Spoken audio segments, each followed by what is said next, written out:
my interview with Mark Gurnow is going to highlight his career, how he got into the profession of golf, how he made a lifestyle out of it, and his vision now for what he does at Superstition Mountain Golf and Country Club. Thank you for tuning in. Look forward to sharing my conversation with Mark Gurnow at Superstition Mountain Golf and Country Club. Here we go.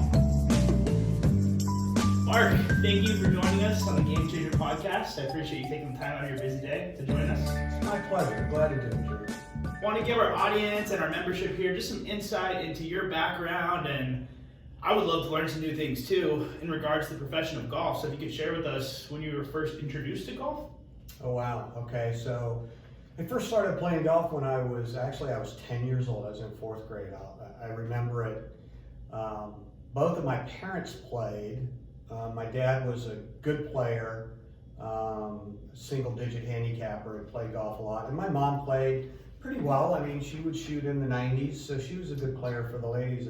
They would play together on Sundays, and since I was the youngest in the family, they had to figure out what to do with me. And living in a small town, there's not a lot of choices. So they would say, come on out, come with it, bring a book or whatever, and I would ride in the cart with them. So I did that for months after month after month, and then, I swung my mom's club once or twice, and just kind of got hit in a golf ball once in a while. And it was kind of fun. And then in this little town at that club, what really got me going was they were actually playing in a couples golf tournament, so I was kind of left to my own devices. The caddies there at the club would take care of all the kids, right? I mean, they'd watch us and keep us in line. So I met a boy that was my age, and his parents were playing, so we decided we would play golf, and we've been lifelong friends since that summer in fourth grade. That's awesome. We played golf together all the way through high school. Okay, awesome. Did you guys play together that day, on that day of the tournament? Not that day, no, but it was like, okay, let's start playing golf. So this was back. This is back in the 60s, so life was simpler and life was very different. Mm-hmm. My dad would drop us, and there ended up being about 4 to 8 of us, depending on what day, but he and I, there were like 4 of us that were a core group that played all the time. My buddy Rob, he and my dad would drop us off at the golf course every day. Mm-hmm. My mom would make a sack lunch for me and his mom for him, give me a quarter, which would buy 2 Cokes and a pack of crackers. Yeah. And we would start at 8 o'clock in the morning, and we would play golf until my dad picked us up at 5 o'clock at night. Wow. Some days we'd play 36 holes, some days we played 18 and had putting contests, some days we dropped our clubs off and snuck over to the hotel next door and went in the pool for a couple of hours until we got run out. And, I grew up doing. That's what I grew up doing. Where were you? Logistically, where are you living? Oh, St. Augustine, Florida. Okay. That's what I consider home. Yeah. So lots of golf exposure. Yeah, I mean, there was one golf course in town, in the whole county when I grew up there, and it was busy in the winter and then slow in the summer, because it was a tourist town. Golfers came down in the winter, and it was a really cool place. And it was a really old golf course, tremendous. Those of you that understand golf architecture, it was a Donald Ross designed golf course, built in the 20s. It hosted a national amateur professional championship. I mean, it hosted a lot of things back before World War II. Then kind of the landscape changed a little bit after that. That's awesome. Is it still standing today? No, it's not. It's gone. I was actually the golf professional there for about 10 years. Okay, cool. When I first got in the business, they called me and asked me to come back, and it was a great pleasure to be able to work at the club where you grew up with the members who were the members then. I was now working for them instead of just being the little kid that was in the way all the time. That's great. I can't think of any better way to grow up. Yeah, no, that's awesome. And did you start to get good as a kid? Like, were you competing, or was that not until? We started our group again. There was myself, a guy named Rob, a guy named Dave, and then a couple of other guys. We started when we were about 13 years old, playing in the area junior tournaments, right? Okay. It was Jacksonville area, so Jacksonville was just about 30 miles north of us. So we started competing, and it was a lot of fun. It was a lot of fun. I remember playing and wanting to win my age group, you know, and getting to do that, and then moving to the next age group and competing against the next one, and it was great. I mean, I shot my first subpar round when I was 13 years old. Wow. I was playing by myself part of the round, and then because nobody would have believed it. But then I joined up with two people who were in front of me, and a good thing I did because I had a hole-in-one, which was my first hole-in-one ever that same round. So I broke par and had a hole-in-one in the same round, and it was witnessed. I still have the card. It's framed. It sits in my office at home. So at 13, were you thinking, I can actually make money doing this? Was it I never thought about making money doing it, but I thought I could play the tour. Back then, you know, again, back then, this is 1969, 70. If you could shoot even par on a regular basis, you could make a living on tour. You know, you wouldn't get rich, but you could make a living. If you could shoot par all the time, you could make a living. And I said, you know, I think I could do that. So that's about the time I really got the bug to want to play golf for a living. Yeah, absolutely. And what did that transition look like from, you know, young teenager playing golf with your buddies, getting good, getting competitive, knowing you could win, wanting to win your age group, to, okay, I'm on tour, I'm playing with professionals, I have bills, maybe you had kids that came along the way during this process? I mean, my story, I mean, every story of every player, whether they made it or not, is interesting because it's quite a journey. You know, I started playing junior golf, and then of course we played high school golf, and our high school team was hilarious. We had three of us who were really good players. We'd shoot par better every time. But then our fourth player on our team, we had to count, would shoot 50 or 60. And when they played decent, we'd win all the time. But that's a small town. You know, we weren't like at a big city or a fancy country club. You know, coach drove us in his car to the matches from high school, and so we played in high school, and I was going to go to the University of Florida. I'm not a Florida fan, not a go-gator. My sister went there. I don't like them. And I was going to go to the University of Florida, and I talked to the golf coach there, and I was going to walk on and see if I could qualify for the team. Interesting story. My senior year, my golf pro at the club called. And he knew I was a University of Alabama fan because my dad had gone there. And he said, hey, I've got the University of Alabama golf coach coming out to play golf. Do you want to come play with him? And I said, you bet I do. So, I mean, I went out one afternoon with the coach from the University of Alabama who just happened to be traveling through town and played a round of golf, and he invited me to walk on at the University of Alabama. So I pulled all of my stuff from the University of Florida and said I'm in, and that was 2 weeks before school started. Yeah. So packed up my stuff in the car and drove to Tuscaloosa. Wow, that's all. And then all 4 years playing in school? Yeah, lettered all 4 years at the University of Alabama. In fact, I just found my letter sweater that I got. That's awesome. Cool. It was just, I just found it in cleaning out some stuff. It was like, I hadn't seen that in 30 years. Still fit you? Now I can try it on again. No, that's awesome. That's great. Thanks for sharing that. And then after college, went on to play golf professionally, correct? Well, I mean, yes and no, because I got married way too young while I was in college. I was 19. Played golf through college, and then when I got out, I had to make a living. So I went to work in the golf business. I worked at the club where I grew up, Ponce de Leon Country Club in St. Augustine, and I was working in the bag room. And the reason you work in the bag room, because unlike now where we have player service attendants, we were bag boys and cart boys. That's what we were called. You made minimum wage. I remember I made $2.25 an hour. Felt rich, plus tips. You get a pocket full of quarters at the end of the day. But the reason I worked there, my buddy was also a player one who wanted to play, because we set our schedules. There were only two of us, so we'd work 7 days and off 7. So we'd be on 7, off 7. Pretty sweet. So you'd work 7, and those 7 days you worked, like when you closed up shop, you went out and played golf till the sun went down. Right. Then on the 7 days you were off, you found tournaments to play in. Okay. So you went out and competed, and you might be, in 7 days you could play in 2 events because they were usually 2-day tournaments back then. Okay. Mini tour stuff. So you'd leave work and drive to Orlando, Florida, 2.5 hours away, find a Motel 6, bunk up with 4 guys, so it was costing you like each $8, eat Taco Bell and play competitive golf. So I did that for a number of years, and that's how I kind of got playing professionally. Went to tour school once early on, didn't make it through the first phase of tour school. A little dejected, so I went and got a real assistant's job at a real country club. And got out of the bag room and said, well, you know what, I guess I better go make a living now since I got knocked out one time. Well,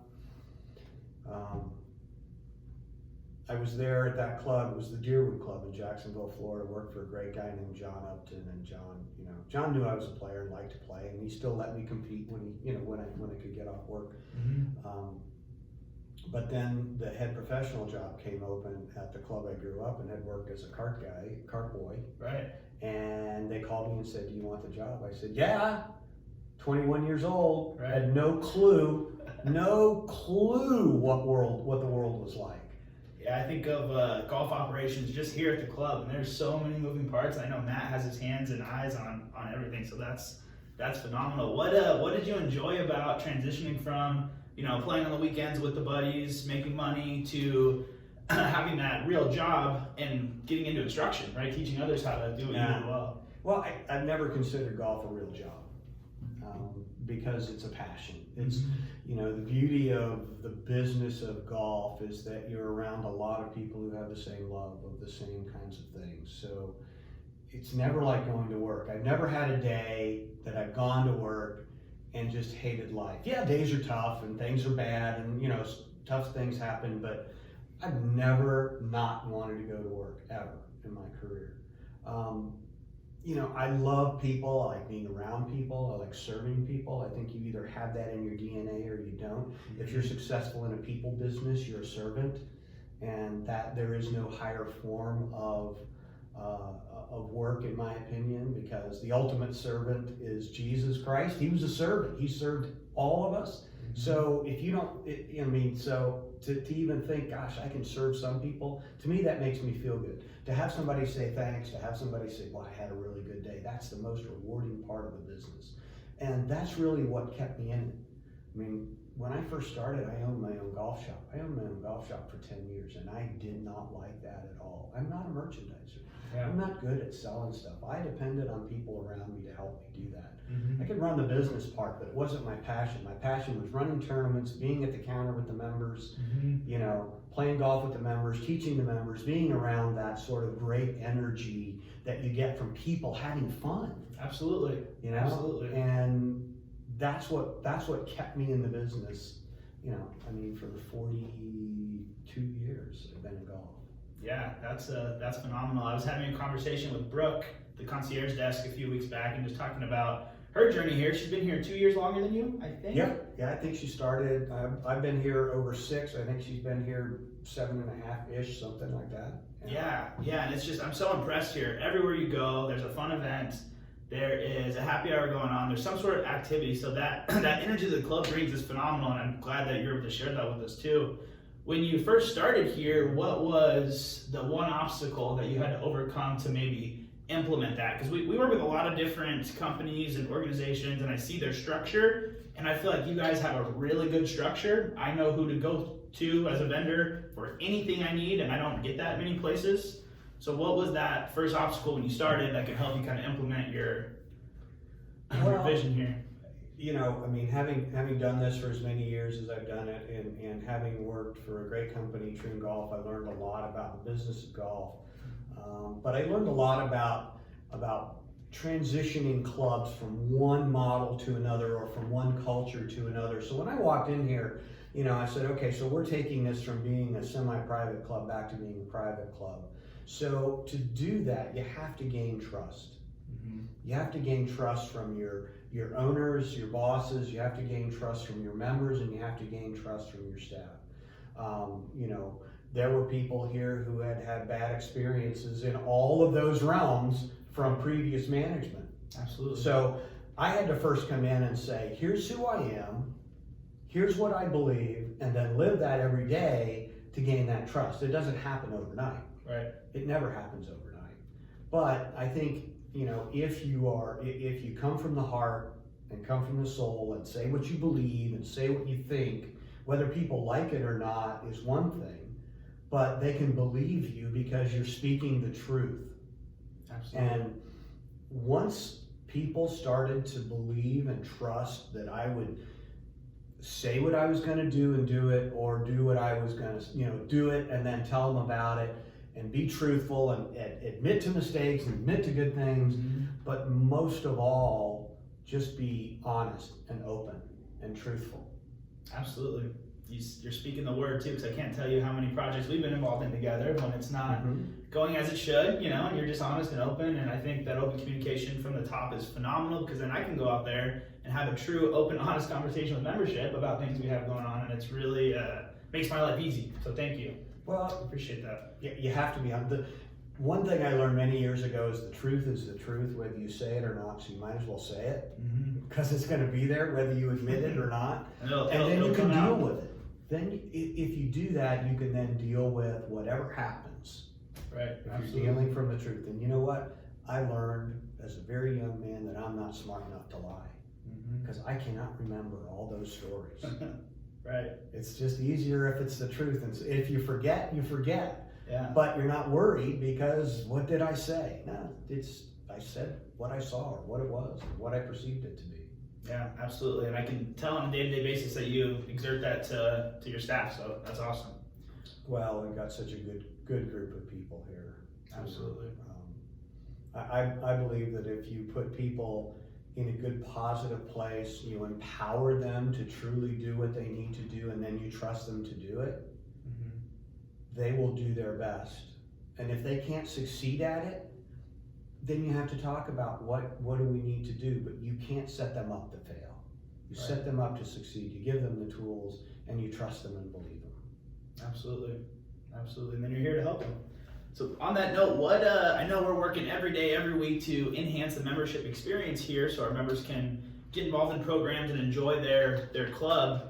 What's your highest vision of the club in regards to membership experience? What do you want to create for our people to be involved in each and every day when they're here? I feel like we're already creating that. Has it blossomed? Has it grown? Have we birthed this child? No, but we are creating it. We're creating a place where people want to be. They look here. When I first came here, for example, dining room was empty every night. And it wasn't because we didn't necessarily provide a good product or we didn't have good service, but there was not an energy that made people think of, hey, what's the club doing? What's going on there? So living in the club world, you can't, it's a business, no question. It has to pencil, it has to make sense, right? We have to be able to pay the bills and pay the people. Absolutely. But it's not about the money, it's about fun. And you ask any of my leaders here, they will tell you what's my motto is the money follows the fun. So we've spent all the time creating fun. Now you go in the dining room and any night it's packed. Absolutely. And is the food and service better? Maybe a little. But what's better is the energy. The energy's better, so people are flocking to it. That's like, oh, that's fun. We'll go see our friends. We'll go meet people we know. We'll be with like-minded people. Yeah. That's what makes it special. Absolutely. And there's fun going on all corners of this place. And coming into our busy season here in Arizona, what's the insight you can provide us on how you keep a pulse on all this fun going on and keep yourself sane on the daily grind? Well, I know. I mean, the old adage of management by walking around, right? MBWA, everybody's heard that. But if you truly live it and you live it every day, you know what's happening. I try to touch every staff member every day. And I would say especially the ones that are on the front line that touch the members, because they know what's going on. They have the pulse and the energy. I don't see members every day. But every player service attendant, every valet, the golf professionals, the servers, how are you doing? What's going on? What's happening? It's wonderful when people run up to my office because they said, one of the members said something and they asked me, is that true? And I can tell them yes or no, and they believe me. And they can take that back to the members, say, no, that's not true. But I'm around. I like to be around. I think when staff see you and members see you, they know you're involved, right? Absolutely. I don't have all the answers. I can't answer half the questions around here because I have a group of expert professionals doing what they do, but I sure know who to go to that can provide that answer. And I just like to be in touch. It's part of the fun. Absolutely, absolutely. You are here and available, so we appreciate that from our fitness side too. Last thing I want to finish with, what can membership expect from the club this season? Well, I guess I can start a little bit on the fitness side. Yeah. We've got a few projects going on at the sports club. We've got some new flooring coming in on the group fitness side. So excited to get that in. Once that's in, we'll be able to organize and move our equipment around to help with the gym floor flow because it is getting busy. We've got bocce season coming up, so we got a full bocce season starting next week, as well as a sport court kickoff, which our tennis and pickleball team will take you through some drills and activities to learn some new skills on the court, and then you'll find out about our clinics as well, and that's on the fitness, sport court, and bocce side, starting soon as next week. There's so much going on here. It's part of, I mean, from the golf events that we have, which we tried to tighten up the golf calendar a little bit. Absolutely. You know, we try to force what would be a 9-month schedule into a 5-month period, and it just gets to be too much. And at some point, you have to look at that and say, what can we change to make it better? Because the last thing we want is a golf course that no one can play because there's always an event going on.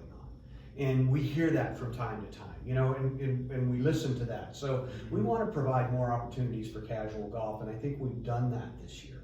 I think we've opened up the calendar a little bit, moved some events around, eliminated an event or two to open up more casual golf. The culinary club has proven to be huge. You know, right now, today, as I sit, we're still looking for a new chef. Between Candace and I, we've probably interviewed 30 plus people. Wow. But it's not all about what can you cook, it's about what kind of energy do you bring to the team when you hire a new key member of the team. So, you know, we're still looking for that right person. I think we're getting closer, which is a good thing. So I think we're going to do a lot of fun things in the culinary side again, add a few more things, add some more wine tastings. We love Nicole and the things that she does on property and off property. Absolutely. You know, that to me makes it exciting that your club is just not a place to go and dine. It's a place you can go and you can go, hey, they're going to Sedona. Or like we did last year, we went skydiving, which I think we're going to go again. So I'm going to challenge anybody who wants to come with me to go. I will do it again. It's the most terrified I've ever been in my life, and I want to do it again. I remember coming. I think I got here right as you guys got back or were leaving, and you were fired up for sure. I was on this rush, this high of adrenaline that I rode for probably 2 weeks, honestly, because I was literally I know what the word terrified means now. I was facing in my mind death, jumping out of an airplane. Right. But once I did it, it was a huge thrill, and to overcome those things, you know, it's kind of cool from a personal standpoint. You know, I like doing things that challenge myself.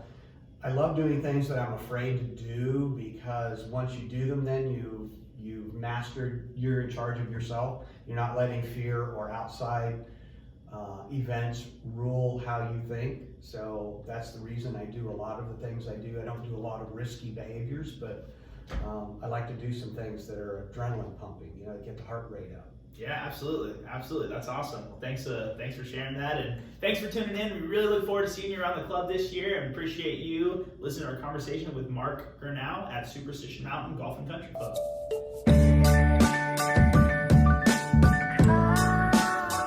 There we have it, folks. My conversation with Mark Gurnow at Superstition Mountain Golf and Country Club. By the time you're listening to this, you may have already participated in bocce or some of the awesome programs we have going on there. I appreciate you engaging in what we offer at the club. We greatly appreciate the opportunity to be there. Zach and I are very fortunate in our fitness team to be involved with you guys. Thanks for tuning in. Again, very grateful for your support, and we look forward to seeing you around the club.